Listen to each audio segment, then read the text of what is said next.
Hello, my human family. It's, it's your gal, Christy. I don't like that one. I'm not going to open with that one again. I have with me Eleni Clark, um, who goes by another name online, or People could call me either Iliani, Elaine, Iliani. I mean, oh, Iliani, got it wrong. Elaine, L. It doesn't matter. It's one of those names that can fill in any gap. So it is what it is. it is. It is what it is one of those things you as a trans person you will find yourself saying fuck ton. I agree. It's I just started saying it within the past couple of years. I'm pretty well aware at this point. Um, so yeah, I will state right out front the reason that we are doing this now. We're going to do this at the end of February, beginning of March, Mhm. for different reasons. But uh, we do a group with Ozma in the Dark and another person named that goes by the name of Perfect. Perfect. Um, a live show on Fridays called Fluid Voice, which I'm very happy to be part of. And we're greatly appreciative your time and your effort on it as well, Well, Christy. thank you. Um, but recently, because of past issues, I've been getting pushback, and one of the things that I do, and people who know me know this, is I go, all right, what's the real story? This person is a decent person. Whatever happened in the past, I don't care that much. And it's better. I'm a big proponent of change. I am an alcoholic. Um, and I am somebody who hated myself for years and was angry constantly, um, and miserable. I keep the one picture on my Facebook of me on one of the happiest days of my life, looking like the angriest Santa Claus you ever saw. Um, so this is where I am coming from. This is always where I'm coming from. People change. I mean, and I don't just mean growing boobs, because while that was fun or is fun, um, there are other things. And I wanted to start clearing some of that old air out of. I just wanted to start clearing some of that old air. And I just want to say this from the get-go, that I think the important facet everyone needs to know is everyone's unique experience is incredibly important. And because of those unique experiences, it to me, the more you learn about everyone's unique experience, it helps us understand each other even better and makes our community even stronger.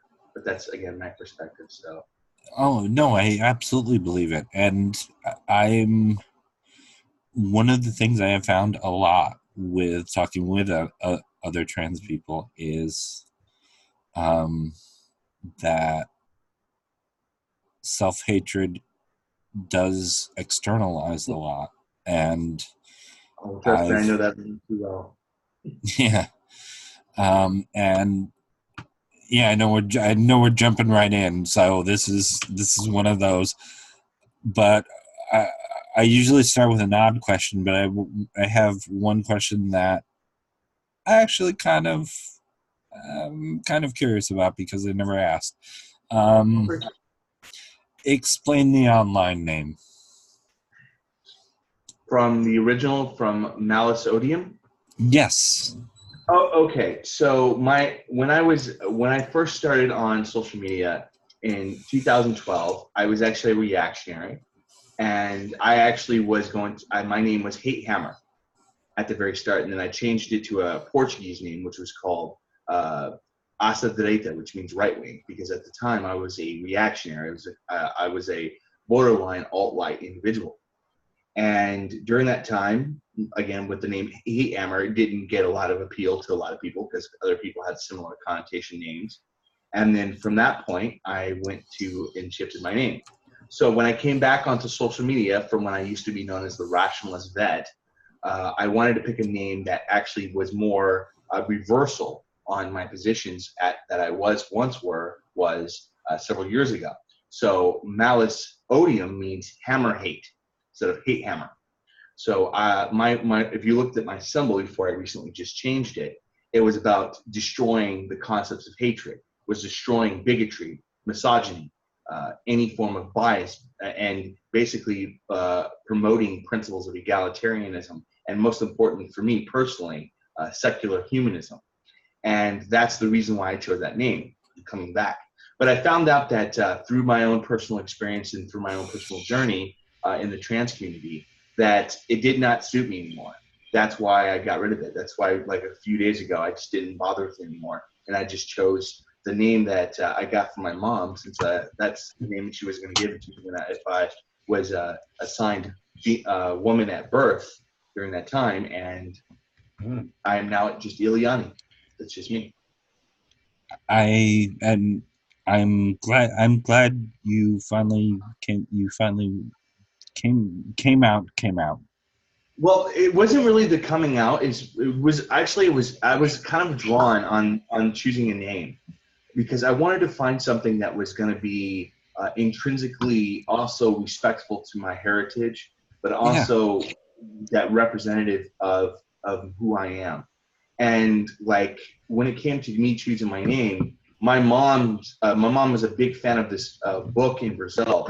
It's not well known here in the States or across the world. But Brazil, there's a children's story about a little girl named Elliani, and my mom loved that book as a kid, and she adopted that name growing up. And I really love my mom. My mom's amazing. She still has a hard time in some ways understanding what this experience is, but she still is incredibly accepting and a beautiful person. But I wanted one of the issues my mom had is she wanted her legacy to be passed on. And one of the things she was going to tell me, she told me, is if I was assigned a woman at birth, I would have been named Lualides, which means moonflower in Portuguese. But eventually I changed, I decided to go with her nickname. So I'm now Elliani Lualides Clark. So my actual middle name is Lima. But when I do finally finalize all my legal names and all that such, that's going to be my full name, Elliani Lualides Clark. So I get to keep the L, though. I get to keep the L. You get to keep the L. It's no, I think it's a beautiful name. Well, I have my weird question then. Because, have you ever heard the Against Me song? The Against Me song. It's called The Ocean. Is that a band, Against Me? Yes. I've never heard of that band. I'm not gonna lie to you. It's semi-punk.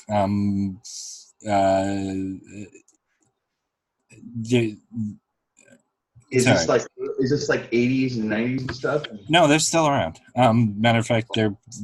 I just saw the lead singer perform last April. I may feel like a doofus for saying this, but I honestly don't know who they are. But please continue though. Well, the lead singer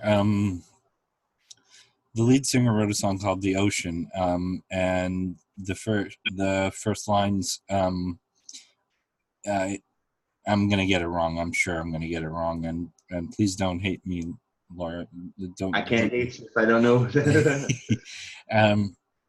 If I had had the choice, I would have been born a woman. My mother said she would have called me Laura, and this was the lead singer trying to come out. Wow. And when did this song come out? 6 years ago, 7 years ago now. I would even argue that's some of the infancy of the trans movement. The trans movement has been around for decades, but that's really when it became more mainstream. That's wow. I have to check out that song now. Yeah, it's and that is her name, I know that. Laura I know. Jane Grace. Well, I know that there was a band named AFI, in where there was a song that this band, because they've been around since the mid '90s. But Yeah. AFI, one of the lead singers, did a song where I think he was trying to explain his position in life in regards. I don't know if he's bi. I don't know. I'm not going to ascribe what he is, but I know he did a song in similar connotations regarding trying to, put out his own experience and his own identity in that song. So I'll have to, you share me that song and I'll show you the song I'm talking about with AFI, and we'll share media on that. Oh, absolutely. Um, well, it's one of those. It really, while I was attempting to come out, I heard it for the first time because I'd never listened to the album it was on, even though I was a fan of Against Me. I'll tell you a funny story though. I didn't know that she had come out as trans. All I knew is that the new lead singer was Laura Jane Grace, and I heard one song from that, and I covered it from the next album, and I covered it, and almost the entire rest of the album, other than the song I heard, was about being trans. So And, and you have to see and I don't know the complete story, but one of the things what you just told me, what fascinates me, is you have to see, for me, like from my own personal experience, going public is one thing, but doing it in a medium in where you're also conveying a message in regards to advocacy toward this community, that takes a huge amount of courage. I mean, you have to think about that, and it's already courageous being public, but it's also very courageous to use your platform, use your career as a measure to convey a message of principle to help other people. Because with especially here in the U.S. being highly conservative, it's very easy for a person that may do this for them to be ostracized by the general community because of their narrative. You know what I mean? oh, absolutely. One of the things about the ocean specifically that she said, I wrote a song that was almost as directly coming out as one could possibly be, and nobody paid attention. Uh, so That's a she, good and a bad thing depending on the situation. So and as as someone who's a musician, I've written a whole shitload of stuff that had a lot of trans content, and nobody was paying attention. And I finally just said, "Look, I'm just gonna come out." And I came out on stage, so. Uh, yeah, I recently, I'm not trying to kind of like size up the topic, but I just recently, I honestly watched a movie I hadn't seen before, but I know I was speaking on the trans community called the Danish Girl. And it's a great movie if anybody's going to watch it in regards to relating on the early years of the trans community and the trans history. And this individual named Eliza, during her yeah. transition in the 1920s and 30s, her wife or significant other, however you want to frame it, was an artist. And in regard to that, it was one of the very first displays of using art to advocate for the trans community. I don't know if you know that. Oh, So it's a fascinating I, thing.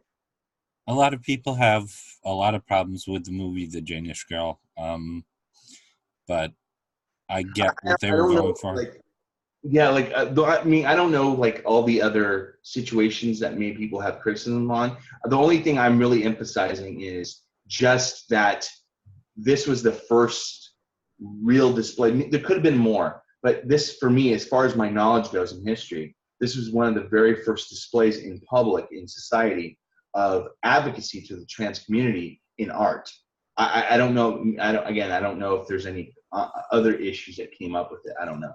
What do people have issues with that movie? Yeah, there's Is it like a trans? I maybe I lost it or I missed it, but is it like a trans medicalist viewpoint or? no, it has to it the movie isn't about her. It's about people's reaction to her. I It's agree. I watched it yesterday, and I absolutely agree. and But see, for me though, I'm going to be honest. I'm going to be frank about this. You're right that there is an issue with that. That's a legitimate thing to have a problem with that. But at the yeah, same token, you have the way that society was back then was completely backwards in a lot of ways. And this doesn't make any excuse in regards to our modern day understanding of this trans experience. But one of the key facets that I do think that is a very big positive is because of this, it was the growing movements of advocacy toward this community. And yes, I agree that, like I said, you see the individuals are getting beat up because they were representing as the gender through their identity. Like you saw that scene. I don't know if you remember the movie, but there was a scene where yeah. there's two guys coming and confronting them, beating them up just for representing who they actually are. And you're right, and it's very troublesome. But it also shows the veracity that this individual had, the courage that this trans individual had regarding to no matter what happened, no matter what adversity they faced, they still who they were intrinsically. And I think that's the most important narrative of that movie is no matter what happens, no matter what people can do to you, you're always going to be who you are, and no one can change that. That's what I took.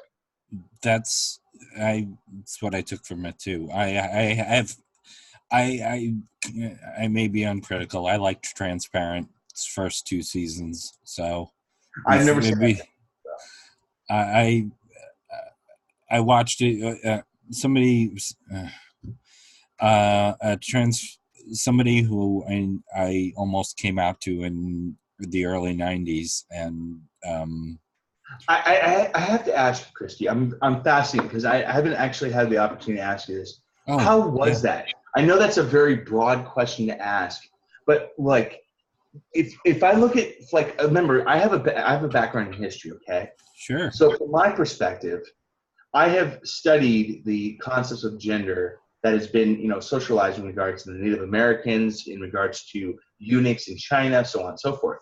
But one of the largest facets that's always fascinates me in regards to gender expression stems from people in the 1970s and 80s, because you had the Stonewall riots and all that stuff, and you had LGBT people throwing trans people under the bus during that occasion. But I have to ask, so once I posed all that, I want to ask this: in your personal opinion, do you feel that people that display their identity during those times historically, do you feel that it made you stronger or generally weaker in regards to who you represent today? Do you think that experience helped you, or do you think it hurt you intrinsically? I know that's if you don't want to answer, I respect that too. no, I'm gonna answer. It's a question that I've never addressed. I found out recently something that I had completely buried. Um, that I was out in high school. Um, I think you mentioned something in a previous discussion we had, something along those lines. yeah, I really, I just, you caught, that's right. It was like a You said something pre-show about a discussion we significant had. other. Yeah, because I remember you mentioned something about a significant other noticed an observation of you, but I won't go. I'll let you explain it. I apologize. Go ahead. Yeah, it is specific. My friend, my my um high school girlfriend, she basically convinced me that I had come out, and it wasn't gaslighting. She's right. As soon as she said it, I'm like, oh fuck, yeah, you were. I Now, guess I was. let me I know what drove me into the closet. yeah, but Um, so I understand this. Did you come out as have an attraction to men, or did you come out as trans? Well, weirdly enough, I was always kind of fiercely Oh, you were bisexual. always trans. That was always your identity. I don't want to. I want to make that sure that everyone's No, no. clarified. My sexual identity was there from the beginning. I mean, my first sexual experience was with a classmate of mine, and who was male. Um, and I had boyfriends and girlfriends throughout. Being bisexual for some reason was never one of those things that bothered me, even though bisexuality was not considered a cool thing. Um, I met a lot of trans people over the years, probably more than most people. First time I went to a convention, and that's who I hung out with, was the trans people. It's like, these are the people I get along with the best. And the but I know what drove me back in the closet. And it wasn't my parents as much as I say it was, although that was a big factor. But just seeing what the results of the operation looked like, and I just said, okay, this is something I can never have, because this is not right. It didn't look right back then. It didn't match your current worldview at the time. Is that pretty fair to say? It didn't match an actual vagina. I understand. It looked all off, and I'm like, no. Well, GRSIM, if I pronounce the acronym correctly, I can't say that for acronym correctly. Gender reassignment surgery has gone a long way in the last 20, 30 years. So. Oh yeah, before I came out, believe it or not, I spent 7 to 10 days just looking at the various doctors' post-surgical pictures from around the country, Can I from tell you a around the true world, story? frankly. Can I tell you a true story about my own growing up and stuff? You Sure, curious? that's what we're here to interview you, not me. But I No, but will tell you the it rest of it. helps. Well, it helps progress because I'm really fascinated by your experience in this.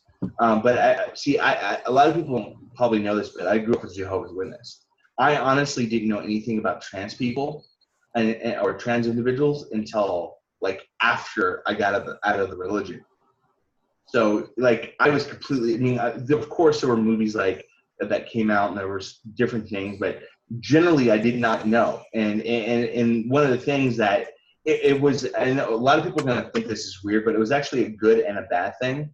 It was bad because I was influenced with this thought process that this was like some type of, um, you know, sinful thing, whatever. But at the same token, it also allowed me to have an open perspective once I left the cult to determine this of what this actually was, this experience. You know what I mean? So kind of like it's kind of sad though that I went right after I left the religion. I went right into the military, and then when I went into the military, I got more. I already had the cult my mentality being highly conservative in that cult, and then going into another group or another entity that is highly conservative, highly structured, and there's a lot of overlap. And Yes. and to me, it was the pipeline. Again, pipeline. Uh, it's I don't know how to explain it, but the way it led me to where I was in 2012, 2013. It's a crazy story.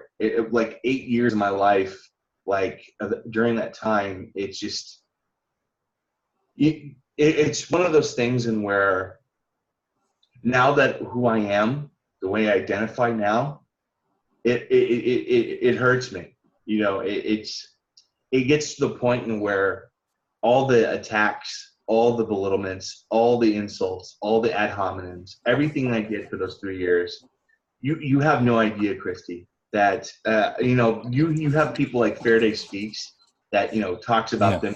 the pipeline with Stephen Molyneux and all that good jazz, but then learning about something about yourself, learning about something you didn't know your entire life, learning that everything you believed in, everything that you felt that was true based on stereotypes that you acquired because of your own bad experiences or bad situations. and then learning that it was all a lie it's a shocker. I wouldn't say a lot of people. I can say people can empathize with that experience. They can understand how people can go through that. But at the same token, it's one of those situations in where honestly, I wouldn't want people to go through it because it hurts you, it shocks you, it affects your core regarding your identity, especially if you're going through my own experience. Well, And at the same time, it's important to note that it's just I don't know. I'm rambling now. I don't know. it's fine. We wanted to get into. There's one question I want to ask you, and then I really do want to get into the reactionary and anti-reactionary, how we went from how we swung that. But the one simple question is, if you look back at it, then how early did you know That I was trans. that you were not a boy? I was actually, to be honest, I had indicators, but I was in denial. Ever since I was like 6 or 7 years old, I used to go into my mom's room and used to act out as my mom. I've tried to explain this to my mom, but she doesn't really understand. But I used to, there was, one of the weird things about the Jehovah's Witnesses is they segregate their women, the sisters in the congregation as the Jehovah's Witnesses from the men. So men would do talks. They would do these demonstrations or sermons by themselves. But the way that the women had their things is they would have a woman with them, another sister with them, doing this discussion. I remember when I was 8 or 9 years old that I would actually pretend that I was talking to someone in the front of the Kingdom Hall during that time as I was acting as a sister. I remember that. And I didn't really enjoy doing public talks. I enjoyed having those discussions. And the reason why I had that is because this was, again, the appearance of what the sisters did, what the women of the Jehovah's Witnesses did, not the men. So this was my first, after going through all this and kind of like deep diving into who I am today, I look back and the indicators were all there. I never understood why I did the things I did, but those are just the small indicators. But to truly tell you when I first acknowledged, it really was a lightning bolt in 2016 when I found out I had Klinefelter. When I found out that I had Klinefelters, my entire worldview changed. Now, it didn't change overnight. I was in denial for several months, from like February of 2016 upwards to around August. For those several months, I was like a hermit in my apartment. I didn't go out. I didn't talk to anyone. I deleted all my content. I was in denial. I was like literally like shut down. And from that point, I started doing some self-reflection, because I was at that time, I'm not gonna lie, I was at one of the lowest points I had been in my life, because I was in conflict. I had conflict in regards to my past and all the stuff that I believed, and I also had conflict in regards to the knowledge and the facts of the future of being with Klinefelter syndrome. And what eventually occurred is I started deep diving. I started going on the internet, looking up everything I could about Klinefelters, about transgender communities, about transgender identity, when it comes to the concepts of third gender, in regards to the concepts of all these things, different mannerisms across society. And my eyes were open for the very first time. Again, this is no one to blame but myself, but at the same token, I can't also bypass that the ignorance that I had stemmed from me growing up in this cult. This denial of my identity was because of this cult.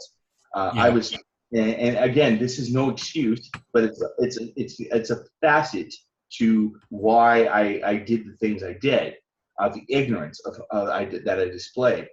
But it wasn't until about 6 or 7 months later that after my self-reflection and looking back to all the things I once did as a Jehovah's Witness, that I'm like, everything I've done, from all the times dressing up in my mom's clothes, from all the times acting out in certain ways, never really playing sports, never really hanging out with the guys, never doing all these things, and here's the astonishing thing. Within the course of 2 months, talking to my mental health provider at the VA, I told him all this, and like, so do you think you're a man? That was the question they asked me. And I'm like, I don't know. That was my honest answer. I didn't know. And then over the course of those couple months of speaking to them, they came to the determination that I may have gender dysphoria. Again, this isn't only me. This is my subjective situation. But then after that,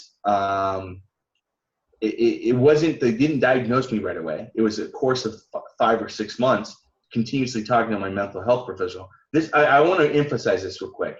Whoever tells you that there's a such thing as a rapid onset gender dysphoria, I can't say it's 100% that's bullshit, but I don't believe it. In my opinion, it's actual thing. It's possible. No, I don't think it's a thing. But here's why. It's not. It's one of those things, especially people who come out later. Everybody thinks what I did was very quick, from February when this started to be a thing that might be happening, to June when I came out.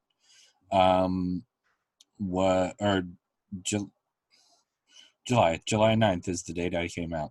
So, isn't it astonishing how 6 months or whatever time length that is, how is that not enough ample enough time? You can diagnose someone with schizophrenia within 30 days. Sure. And you took 6 months like I did. I took 5 months.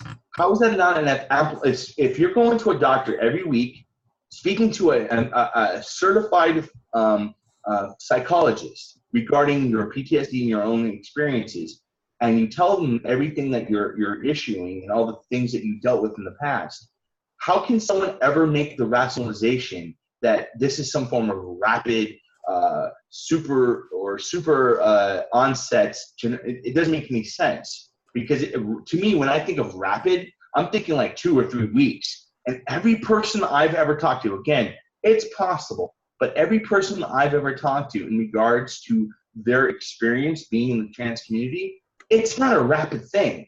They did it. It was a culmination of either months or years. And for the most part, it's mostly years, not months. It's very rare, I would argue, that this happens within a time of months. I would say most of these people had indications prior to that. But, sorry, that was me. No, not at all. The two things, I want to get to the reactionary story, but since we are at where we are right now, and we're trying to do some air clearing, because I really want to. We've talked about that we're both into building bridges now instead of burning them down.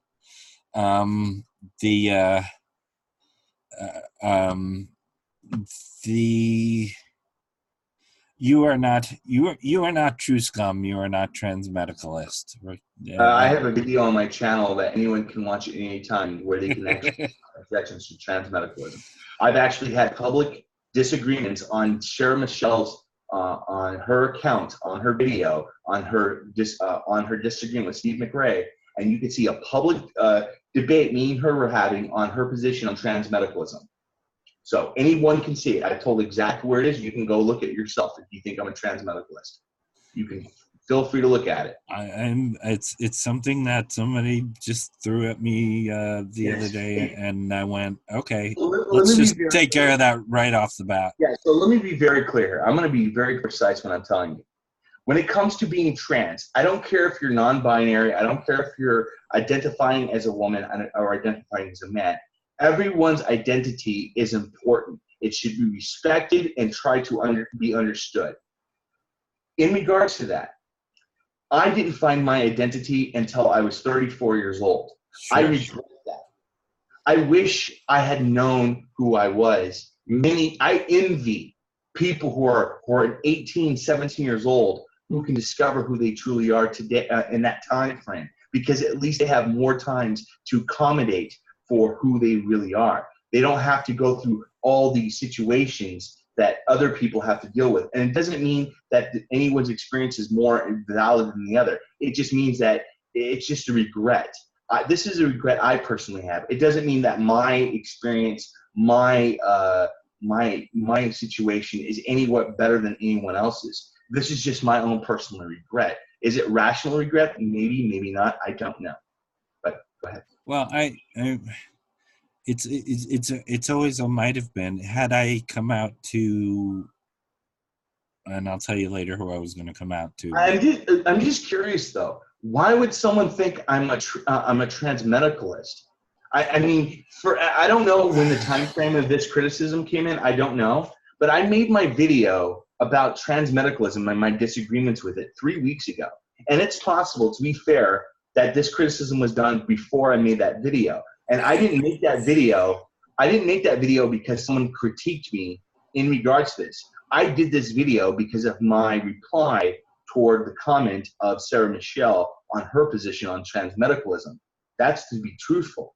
Well, no, I'm with you here. What is? We have to go back to the reactionary stuff, but I will say this: because of the reactionary past, there are a fair amount of people who are not giving you the time of day, and I get why that is. It took me a while with Dusty, and real quick, if I can just say this, Christy, I don't blame them for that. I don't hold them animosity for them for that, because I can only imagine, to be fair, they have been so ostracized, so demonized over the last several years, especially when it came to Gamergate and all the stuff that happened afterward. I can understand they're going to have extreme skepticism, especially with all the harm and negativity they received. I have no problems with that. Again, I don't hold that as a personal grudge, but please continue. Yeah, so I want to walk through the reactionary part and where you came from on that. I knew you from that too. So when I first, talked to you, I don't think we communicated online and all. We actually our first was camera face to camera face. Correct. So, I was leery myself, so I'm not. I've told you that, so I'm not. And I want to be very clear. There's nothing wrong with being skeptical. It's fair. And you told me a lot that I couldn't tell anybody else when I was trying to say, look, give the person a chance. For the sake of this, I don't care. I want to be like, I appreciate that. But you can ask, like I said before, before we started, you can ask me anything. I don't care. I'm an open book. I'm willing to tell anyone anything in regards to my positions and my past, because I want people to understand that I don't criticize because I hate someone, because I'm a bigot, because I criticize because I want people to get better, because I believe in egalitarianism, because I believe in secular humanism. But go ahead. What was your question? So do you want to know about my past as a reactionary? Yes. Okay. So let me start off. So in 2012, I had gone on. Okay. So let me start actually before that. I became homeless in 2008 after going through a divorce with my ex-wife. During that time, I was experiencing massive amounts of PTSD from serving in Iraq, and it took several years for actually the condition to affect me. From that point, I actually went to a homeless shelter and I stayed there for several months. During that time, I ran into a lot of circles of ex-cons, drug people, what have you, and most of the people that I ran into were highly conservative and they were very racist. That's just a common thing here in Arizona, believe it or not. People can disagree with me. That's my experience, especially in this community. A lot of these individuals started preaching, oh, the reason why we're homeless is because of Mexicans, because of black people. They're taking our jobs. They're taking this, they're taking that. And again, coming from my background, coming from a conservative viewpoint and in a cult like the Jehovah's Witnesses, to the military, which is highly conservative as well, it's very easy to fall into another hole of conservatism, especially the far right. But to continue, so for several years, I was trying to deal with my PTSD, and I started believing the rhetoric I actually started hearing. So I started believing that black people and Mexicans were not as intelligent as white people. I was, by every facet, a race realist. Be honest. I was an idiot. But eventually, I'm going to be blunt. I have no problem telling people. I want people to understand something here. It's very easy. People laugh, and I'm not saying you are, but people laugh and think it's very hard to fall into this mindset, to fall under these pressures. But if you are in a dire situation, it's very easy for someone to scapegoat other people that have no effect on your personal experience. There is no evidence that they are the cause of your situation, but it's very easy to scapegoat other people. That's what happened to me. This is one of the reasons why I hold my positions today. But to continue, I eventually got my disability in 2011 for my PTSD, which took several years to happen. During that time, I still had those really stupid bad views, being a race realist, thinking that black people and Mexicans had an inferior intellect. And I also saw other individuals on social media, such as the amazing atheist, such as other people that I don't mean to name drop there. I just have to tell you one of the people I watched. He's a gateway drug. I won't go there, but I'm telling you what I watched. And basically what happened from there was I saw that it was very lucrative. I was only making like $600, $700 a month, and I wanted to make more income. Now, this is very clear. I want to be very precise here. I did not give a fuck about who I hurt and what I hurt. The only reason why I decided to do my content for the 3 to 4 years that I did it is because I wanted money. And I made good money. I didn't make millions of dollars. I made like $2,000 to $3,000 at the most per month, which is a pretty good amount of money from a guy that was homeless for a few years, for several years. Sure. So from 2012 up until 2016, until I found out I had Klinefelter syndrome, I had, again, 3 channels. I had Odeum Malleus, which was Hate Hammer. That didn't go very well. Then from there, I had another channel called Asa Direita, which in Portuguese means right wing. I did that channel for about 14, 16 months, somewhere on there. And then from there, I found out that people were having it's really ironic that conservatives had a big problem, that there was a person with a Latin Portuguese name making conservative content. So to boost my position or platform, I decided to change my name from Asa Direita to just wing. So I was known as just right wing at first, and then I just changed it to wing. So my symbol for my channel was a American flag with a eagle wing on front of it. Some people may remember. Now that is where I first encountered you. Yes. Correct. So during that time, I made probably close to over 200 to maybe 220 videos. I had bad faith criticisms on people like Christy Winters. I had spoken on Anisa Sarkeesian. I had done videos speaking on people that were on Twitter. I was doing for the lowest hanging fruit.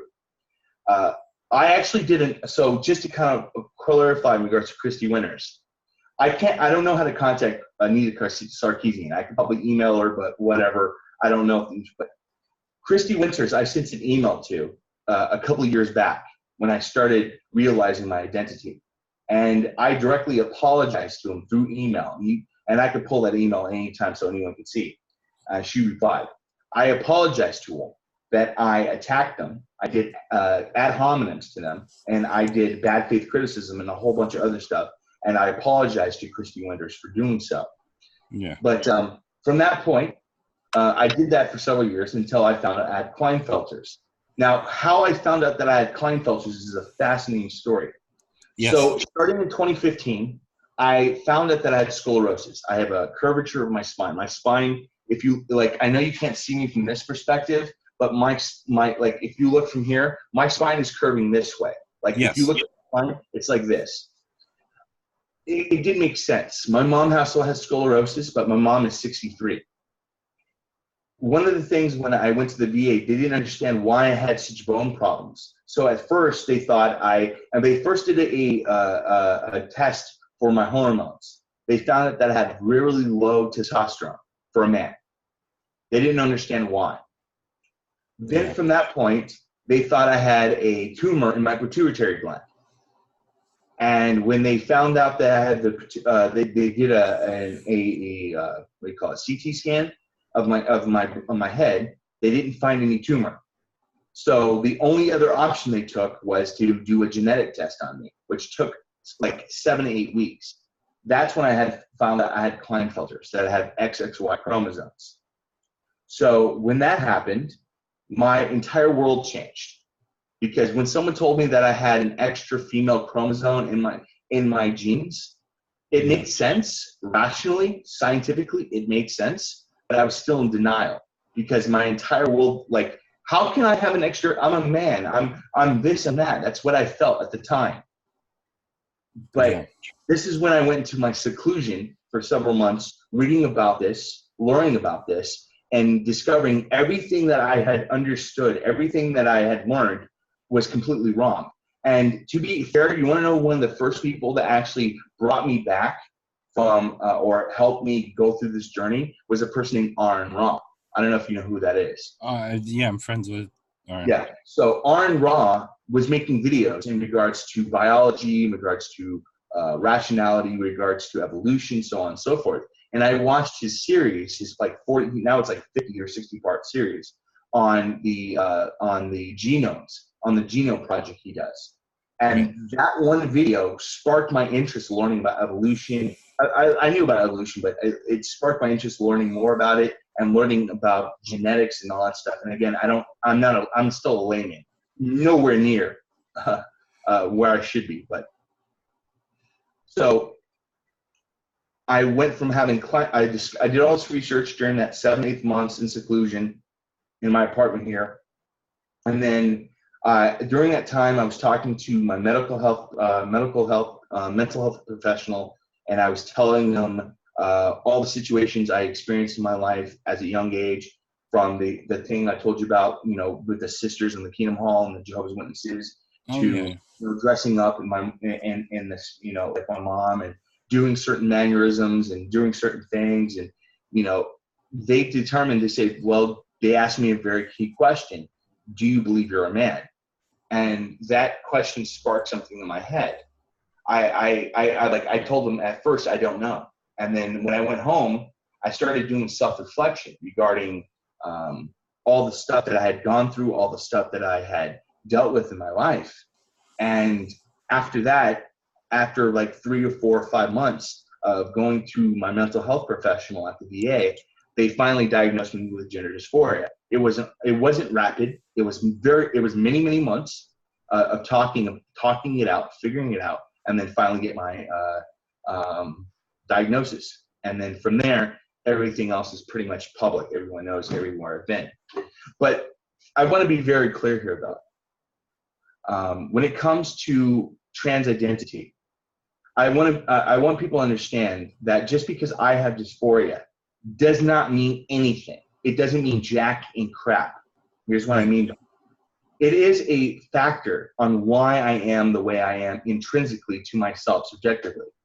But when it comes to someone's identity, non-binary, trans, I don't care who the fuck they are, their identities need to be respected. They need to be emphasized and praised for being public about such identity, because it does take a measure of braveness to display it publicly. I was a coward. I for this 1 year period, from the time I knew I had Klinefelters, from the diagnosis months later of gender dysphoria and so on, and even till recently, I was a coward. I was a chicken shit, because I wasn't willing to admit to myself of who I needed to be. And I'm still dealing with it even to this day, but that's it. Sorry if that was a little bit too long, but I just need to emphasize that. I was gonna let you take as long as you needed to for it. But that's pretty much that's my reactionary past. If anyone wants to know specific on my videos, I can go into that. That's something someone wants to know. Well, a simple yes no question. Was it the Klinefelter finding the Klinefelters that changed you from reactionary, Yes. or was that a direction That you were that already was going? okay. So the discovering of having Klinefelters was a major facet of changing my views. Um, you have to understand that when you get told something that goes counter to your worldview that you've always believed for a good portion of your life, it changes your perspective. It makes you question things. And as I would say that like with most non-believers, most atheists, once you start questioning things, it's a domino effect. So you start, okay, this doesn't match. This doesn't make sense. Then you go into something else. Oh, that also doesn't make sense. And then it's just a domino effect until you start eventually becoming a non-believer. And Yeah, the same thing happened when it came to my worldview, when it came to politics, and when it comes to race realism. This is actually a very fascinating facet. So one of the reasons why I stopped believing that African Americans and Hispanics were inferior. There was a neighbor of mine. I'm not going to name drop him here, but there's a neighbor of mine. He's 73 years old this year. He's been my neighbor for 7 years. He's a great guy, nice guy, but I had my racism against him. But after talking, this guy is incredibly intelligent. This guy, like, I've played chess with him. Again, chess is not a measure of intelligence at all. good. Okay. I played chess with him. I've had discussions with him. He told me he was a non-believer in the 1970s, and he's actually one of the reasons why I became an agnostic atheist, not an agnostic atheist. He's Yeah, actually one of the motivating factors in regards to our discussions to my position on atheism. But well, is that agnostic means you don't care if there's a God or not. no. That's a misnomer that a lot of people have. Agnostic atheist. Okay, so there's two factors when it comes to agnostic atheism. Yeah. There is non-theological cognitivism and then agnosticism. So we first start off as this is my perspective. Again, there's people that disagree with my perspective, but this is Oh, my, right? wait. I think we may have had an accent problem because I thought you said agnostic, not Yeah, agnostic. agnostic. I'm agnostic. Agnostic. Okay. Yes, IG. So agnostic means that I think the very notion of God, like if you pose it as a question, like, so if I had a piece of paper, let's just It, say, I don't know. I don't know if it's you a question that doesn't make sense, essentially. well, no. It's more. It's you have to be. See that if you just say it doesn't make sense, that's too vague because that's not a Yeah. fair. That's All not a right. fair criticism. It's contradictory. So when you ask someone to define God, they have to provide some adequate justification on how they define God that is both non-contradictory. That's the first thing they have to do, and also being Sure. coherent. If they can't display that thing, so I'll give you an example of this. If me and you are having a discussion, let's just say on a car, right? Me and you, Christy, are talking about cars. You don't know what a car is. You don't know. You've never seen one. You're like from the 17th century. I tell you, a car is a wagon that can propel itself. Well, you know what a wagon is because it's based on your perceptions, correct? Mm-hmm. So you can have a discussion about it. Now, if I tell you, let's talk about God, well, God is an incoherent, contradictory definition. So basically, the way my worldview goes is, when someone says, how do you define God? Their answer is basically, what is global God? I ask you, hey, Kristen, let's have a discussion about global God. What's your Yeah. first question? No, I get the agnostic covers a spectrum of Yeah, from the don't care to the it's not, but it's not about a don't care. incoherent concept, which is Yeah, more where exactly. you are. So to wrap this up real quick, because I know we want to push on because it's not about just strictly about this. But Right. in a nutshell, when it comes to being agnostic, it's not about not caring because I do want to care. It's an important question that should be confronted.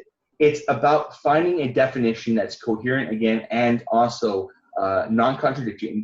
And the most important facet is when it comes to this discussion. If you claim to be a skeptic, if you claim to be a skeptical person in regards to your non-belief, My only question to individuals who are atheists in regards to this, why don't you apply your own skepticism to the question itself?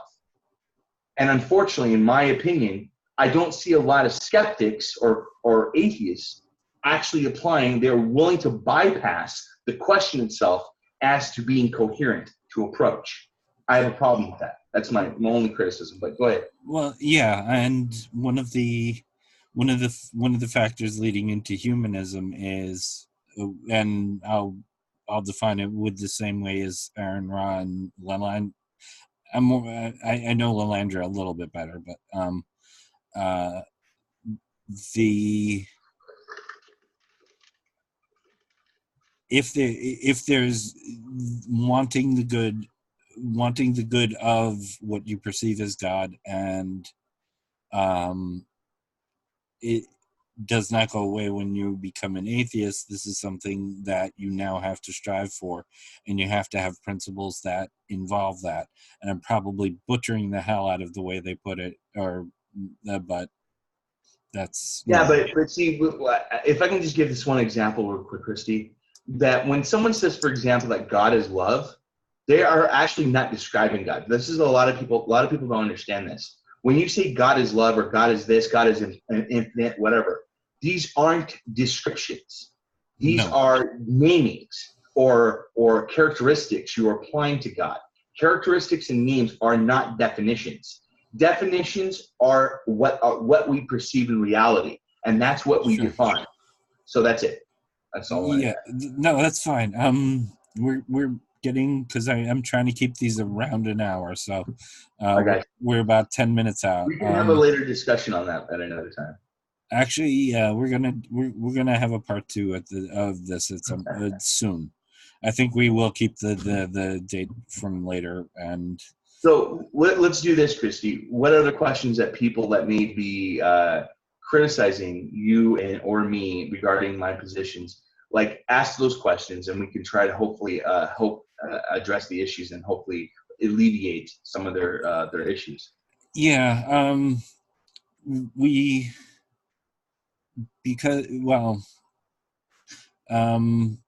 the idea of, I need a better camera. Yeah, you and me. Actually, this camera is pretty good. I've deliberately kept it on 720. Yeah, but I don't know why, but my camera keeps changing the. I'm sorry, guys. I apologize. It keeps making me go in the dark. But okay, go ahead. That's fine. You're if you hadn't moved up, you could have been my mystery guest. The witness protection, rather.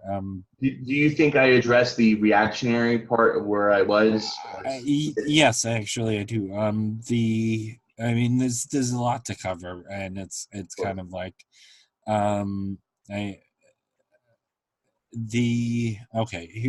are the things that go.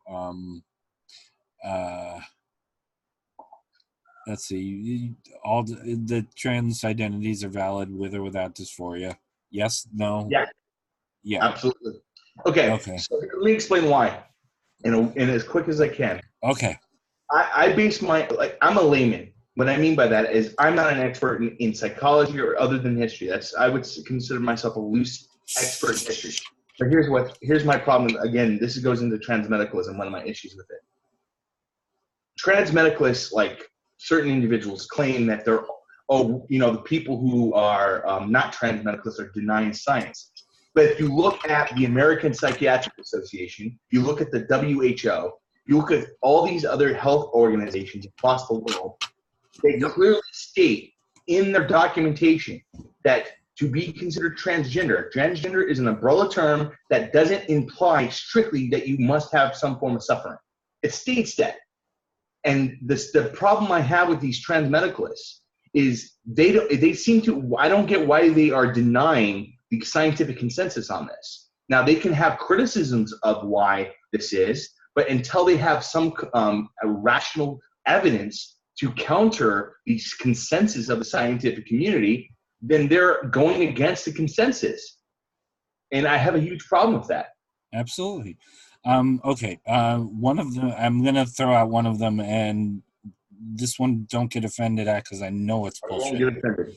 I know it is bullshit, so I'm offended I on don't your care. behalf, Ask me if whatever you that's all want. right. I don't care. That you are anti-autistic. Anti-autistic. Yes, What? I don't understand it either, and I mean even What? I okay. have never talked about autism in any spectrum ever on any like. Even when I was the rationalist vet, I never spoke on any. What? Okay, so let me be fair here. Maybe they're mistaking me for someone else. I have no idea what they're talking about I because I have never spoken on anything when it comes to autism. I I have get I know, and that's one of those. I know that's bullshit because I paid attention to no, you in the but periphery even hold on, when Chris. you were. Let's be fair here. Again, I'm gonna try. I be fair on my on the fluid voice. I'm gonna be fair here. I'm not saying it's bullshit. Maybe they have honestly made a mistake on making on thinking that I'm someone else. It's possible. So I don't know. Maybe it's not bullshit. Maybe they legitimately mistake me for someone else. I have no idea. But I promise you, anyone can ask me. When it comes to autism, it's a medical condition that it needs to be addressed. We should respect the people that are dealing with this issue. And I don't know what else to say beyond that.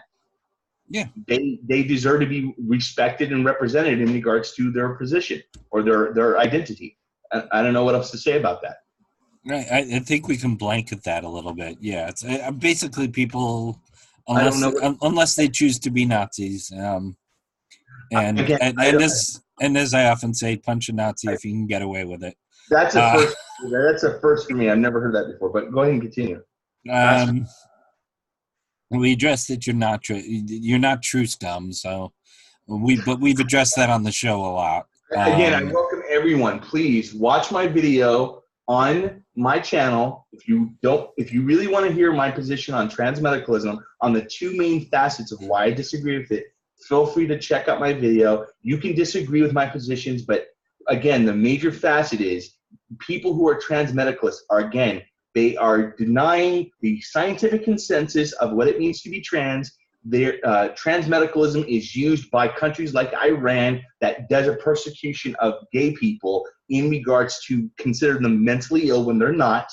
And number three, most importantly, is that when it comes to persons who are transmedicalists, one of the other reasons why I disagree with them is they completely deny the possibility that other people who are going through this experience may themselves have situations when it comes to finances or anything else that may not allow them to find themselves being with a diagnosis. So there's nuance to this. Those are my three criticisms of transmedicalism. I hope that specifies it. Oh no, this is stuff we talked about a bunch on the show, so I'm trying to run through as quickly as I possible. swear we covered this. Didn't we cover this on one of our episodes? I think we did. Yeah, last week, because we talked a lot about she who will not be named. I'll name him. Are you talking about Blair White? Of course, I'm talking about Blair White. Blair White's okay. Let me. I'm going to tell everyone my quick opinion about Blair White. So I'm going to tell everyone here's the truth. In 2015, I had an interaction with Blair White where I was actually a part of a conference call in where she was associated with. She probably doesn't remember because I was some small Joe Schmo that I was a part of it. At that discussion, I heard her talking in regards to how they develop content. Anyone can ask me intrinsically how that worked out, and I'll be happy to explain it to them. I did a video several months ago about it. But in a nutshell, after I heard them talking about that, not just Blair White, but other people, and they were agreeing, I found that right there, I just knew they were full of shit. Even Blair White admitted to it, I think it was in 2018, 2019, where she was not name dropping, but she kind of like conveyed toward when it came to what's his name, not Dennis Prager, but that guy. He has his own. Yeah, I forgot his name. I him. get. I'm bad with names. God, I hate that. Shapiro. No, not Shapiro. The other guy. That he's married with he has a husband. Anyway, Oh it's yeah, like name dropping him. Yeah, yeah. whatever. Everybody knows who you're talking about. The faux centrist.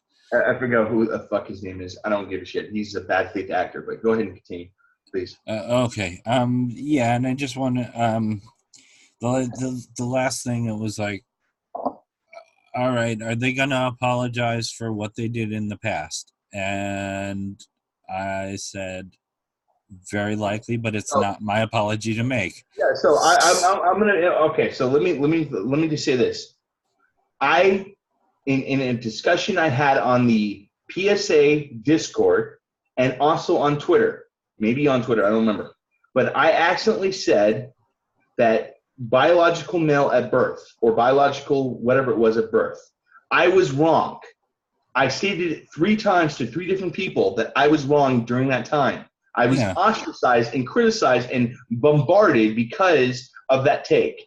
I was wrong. If I don't know what else to say. I regret making that mistake, but at the same token, it was not because I'm trying to do some form of dog whistle. It's because I was still trying to correct my own terminology. If you heard this discussion with Christy, you can clearly hear it. I don't use that terminology anymore. I clearly said assign a man at birth. I don't use that terminology anymore because I've bettered myself. So if that's an apology, I apologize. I don't know what else to say. Well, I mean, in general, just the obviously the reactionary shit is not who you are anymore. I have but here's the thing. I don't hold again. I don't hold anyone having animosity for me for being a reactionary in the past. If they don't trust me because of that, I don't blame them for that. I really don't. I don't hold it against them. If they want to criticize me for it, they can. It's completely fair. I did do bad shit. That's no question about that. But all I can ask is give someone an opportunity to prove them wrong. I think I've tried my best, but if it takes more time and more evidence, I'm up for it. That is fine. Look, and as far as fucking some of this stuff up, we're going to. But it's no I deal. have This it. is this is I have it. Let okay. Go ahead. I have a trans child. Which, because I later found out I was XX, which is a thing that can Remember you happen. told me. I actually we haven't gone into that before. I'm very you. We can go into the next one, but I remember you mentioned. Yeah, I didn't find it. The problem was I have a I hope genetic you disorder that only affects females. I hope you understand that, Christy. One of the things that fascinated about you, Yeah, is not only of course you're trans, but one of the things that fascinates me is I have only talked to 1 or 2 other people at the VA regarding having some type of genetic variation, like yeah. Klinefelters or what have you, and you're the third.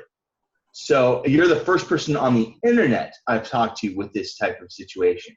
And we can go into it later, but that's another thing that fascinates me about you. So Well, again, we can go into that another time. thank you.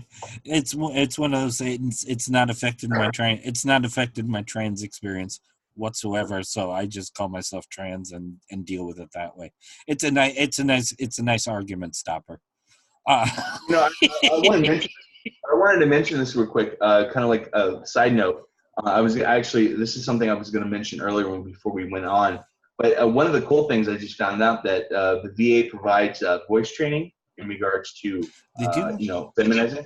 And one of the cool things is I have an appointment on March. So I don't know how successful I'm going to be, but I can try. My voice can work, but somehow it naturally comes out being more, I don't know. So. I know it. I naturally had a very up and down voice, so I'm never really worried about it.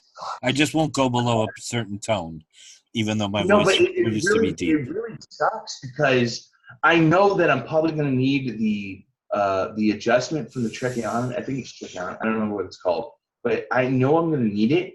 But it sucks that I do need it. But it's like, and the problem one of the biggest issues I see is financing for trans individuals.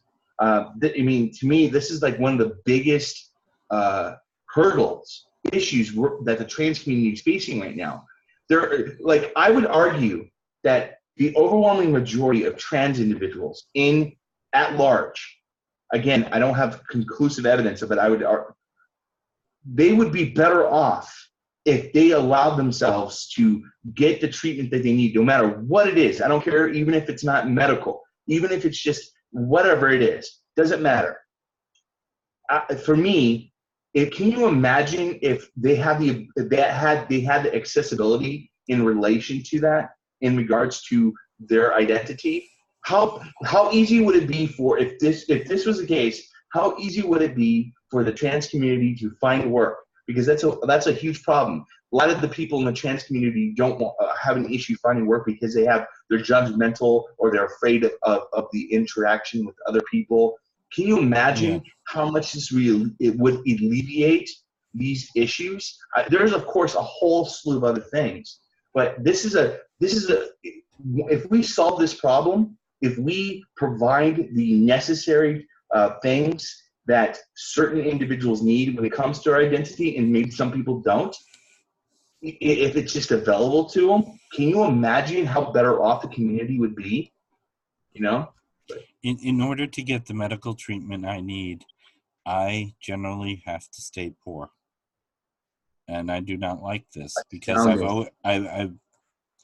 I'm a hard worker, and now I'm doing a lot of work that may or may not be profitable, but it's work, and it's But like I told you, Christy, earlier. something I need to do. Yeah, but see, here's the thing. That's another thing that I have issues with, not because personally with you. If you have to sacrifice your passion in life, with you, it's music. If you have to sacrifice your passion in music just because of who you are, your intrinsic identity, that's a huge problem. I don't get why people don't understand that issue. If you have to abandon your passion in life, something that makes you a better person, something that you bring to society, if you have to abandon it to just because of who you are, that's a huge problem. And I wish people would I don't see many people talking about that. Well, But no, absolutely. I agree with that entirely. It's very a it, person like a person like you should not need to abandon their passion for music just because of who I you did. are. I didn't It's abandon just my. I sad. didn't abandon. I changed the way You know what I mean, though. I But deal with it. yeah, but Chris, I apologize. I don't mean to convey that you abandoned it, but in general principle, you know what I mean? It's troublesome. It bugs the living shit out of me that people potentially could have to abandon their passions because of their identity. It's troublesome for me. Well, It really is.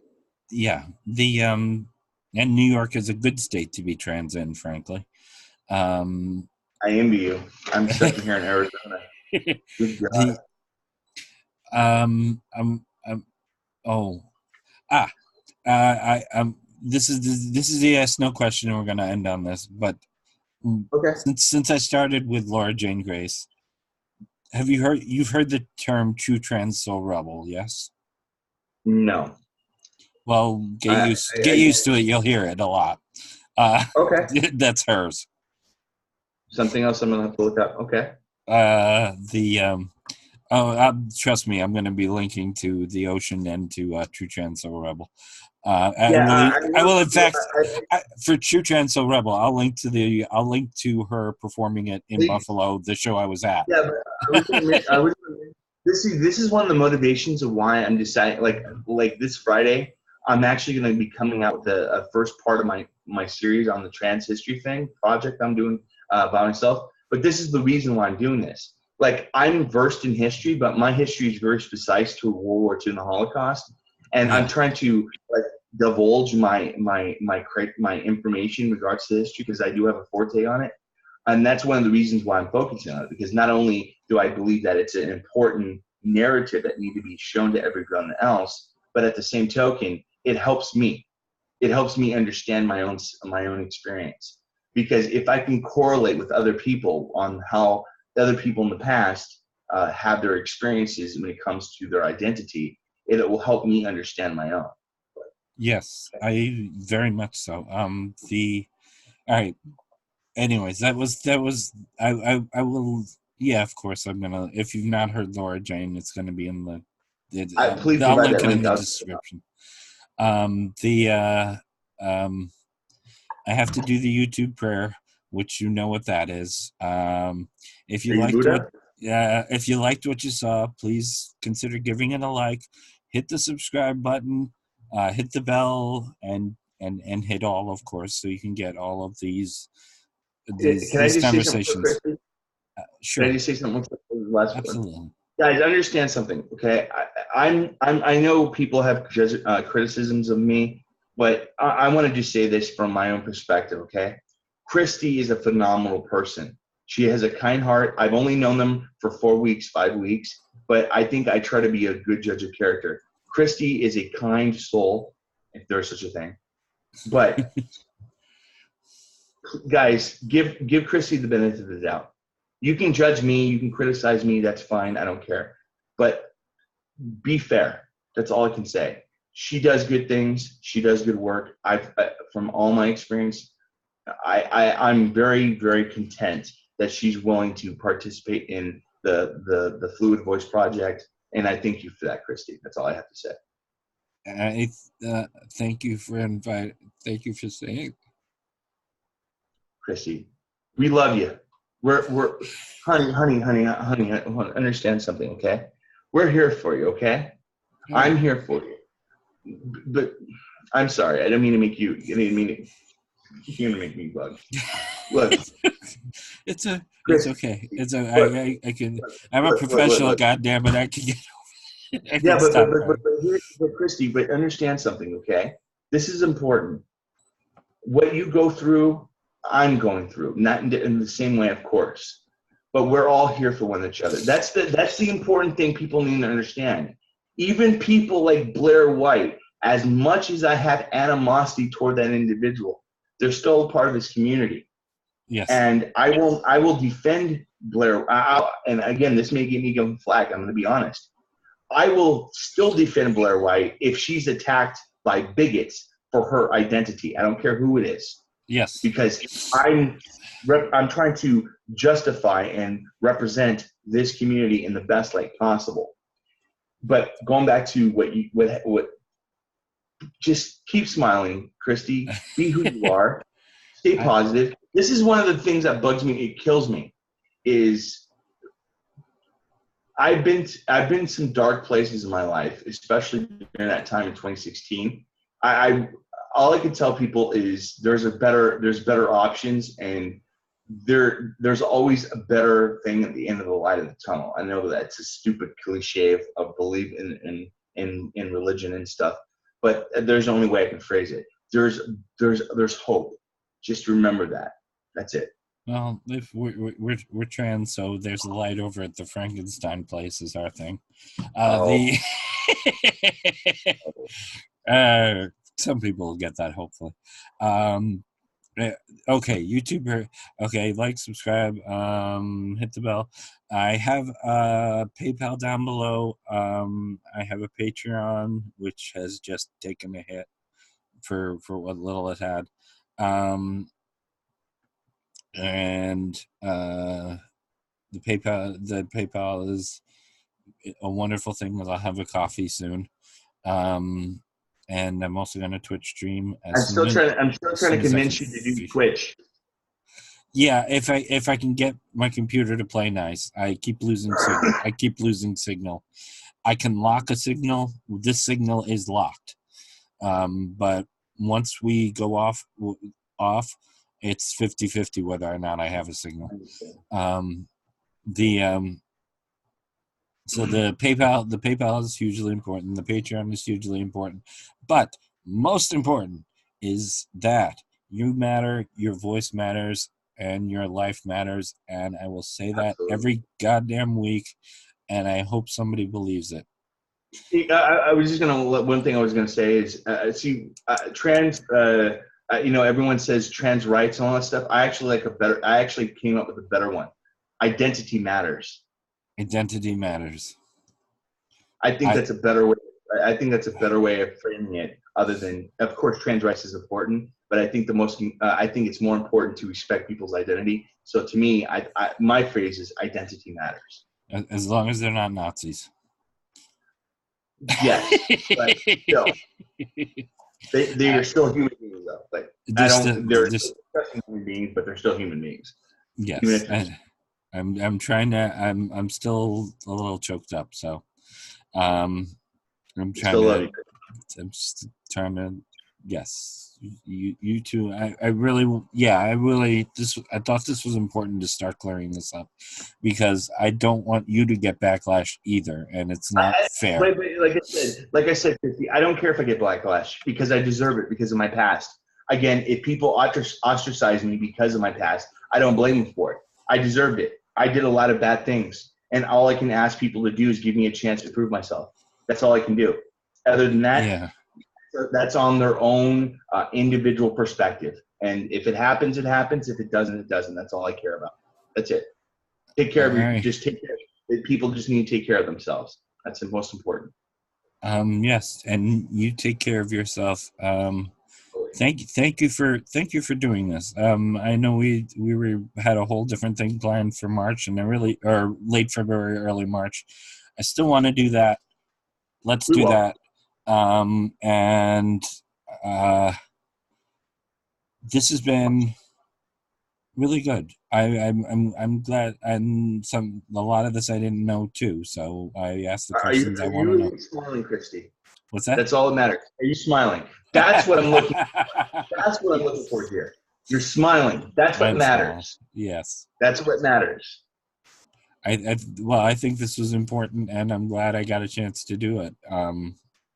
And I think you're important. So, Thank you. and I think, and I like people, and I deal with people on their level. And I appreciate the level you came in with. All And right. if anybody ever wants to ask me a question, feel free to hit me up at any time. I'll be happy to have a conversation. All right. And I will speak to you. Well, I'll speak to you in about 2 minutes after I hit close, but uh, but I will speak to you soon. All right. Say good night to the nice people. Hello, everyone. Have a good night.